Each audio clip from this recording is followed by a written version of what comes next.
अरे नमस्कार सर जी। अरे नमस्ते नमस्ते रमेश बाबू, कैसे हैं? ठीक है सर। वाह वाह, प्रभु की कृपा है। मतलब काम काज खेती बाड़ी सब बढ़िया चल रहा है। जी सर जी, थोड़ा बहुत जमीन है उसमें खेती बाड़ी हो जाती है। अब बाकी बात जो समय मिलता है ना, ये मालिक का मजदूरी कर लेते हैं। बस ऐसे ही जिंदगी चल रहा है। इंसान को जो है ना हर काम दिल से करना चाहिए। जी। लेकिन बच्चा सबके पढ़ाई पे ध्यान नहीं दे रहे हैं आजकल आप। जी, स्कूल तो जाता ही है और ट्यूशनों लगा के रखे हैं। आता है स्कूल सब, लेकिन रेगुलर नहीं आता है। मतलब कि सरकारी विद्यालय जो है ना 250 दिन खुला रहता है साल में, लेकिन ज्यादातर बच्चा जो है ना 150 दिन आता है, और उसमें आपका भी बच्चा शामिल है। बेटा तो हमारा नालायक निकल गया, लेकिन बेटी तो। देखिए रमेश जी, बेटा और बेटी दोनों को पढ़ाना बहुत जरूरी होता है। अच्छा रमेश जी, एक बात बताइए, यदि कोई जानवर आपका आवारा निकल जाए तो क्या करते हैं? उसको खुला छोड़ देते हैं?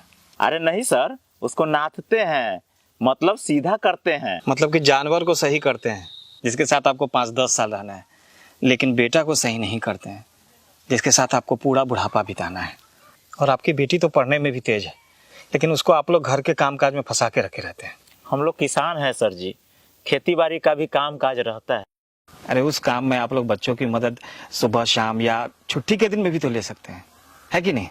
ये तो हो सकता है। और सबसे आश्चर्यजनक बात बताएं जी, आपके टोले में अगर किसी एक घर में शादी हो रही हो तो पूरे टोले के बच्चे 4-4 दिनों तक स्कूल नहीं आते हैं।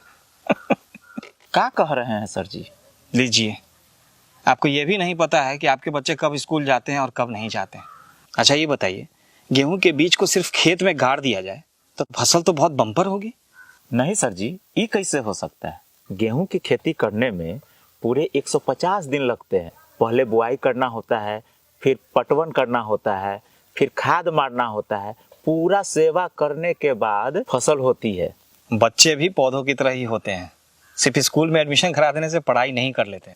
आपको ये व्यवस्था करनी पड़ती है कि वो रेगुलर स्कूल जाएं, उनके पास किताबें हों, पोशाक हों, और वो घर पे भी सुबह शाम पढ़ाई करें, तब जाकर के उनकी पढ़ाई कंप्लीट होगी। नहीं तो आधे अधूरे तैयार फसलों की तरह उनकी पढ़ाई भी आधी अधूरी रह जाएगी। वो तो ठीक है सर जी, लेकिन हम सोचते हैं कि न रोज जाएगा तो कहियो कहियो चल जाएगा, जे ही कुछ सीख जाएगा। आप समझे नहीं रमेश जी। अच्छा ये बताइए, यदि किसी बच्चे को पहले 1 से 20 तक का गिनती सिखाया जाए और फिर सीधा 80 से 90 का गिनती सिखाया जाए, या पहले 2-3 का पहाड़ा सिखा दिया जाए और फिर सीधा 17-18 का पहाड़ा सिखाया जाए, तब तो बच्चा गणित में पंडित हो जाएगा, है ना? ये कैसे होगा सर जी? जी ठीक उसी तरह यदि बच्चे 2 दिन स्कूल आएंगे और 2 दिन नहीं आएंगे तो उनकी पढ़ाई पूरी तरह से नहीं हो पाएगी, क्योंकि वो आधा एक पार्ट का पढ़ेंगे तो आधा दूसरे पार्ट का पढ़ेंगे। इसीलिए तो हम ट्यूशनों लगा रखे हैं।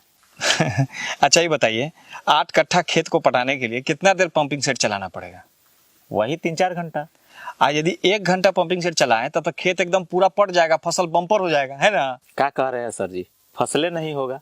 जी ठीक यही बात ट्यूशन पे भी लागू होती है। ट्यूशन सिर्फ 1 घंटे का होता है, जिसमें स्कूल में पढ़ी हुई बात का रिवीजन हो सकता है, लेकिन स्कूल जो होता है वो 7 घंटे का होता है।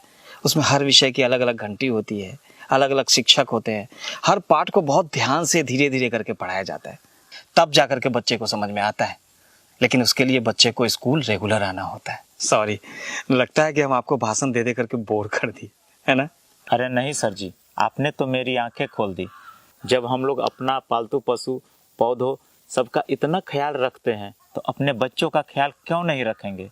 वैसे कहते हैं ना सर जी कि पूत सपूत तका धन संचय और पूत कपूत तका धन संचय। बहुत बहुत धन्यवाद सर जी।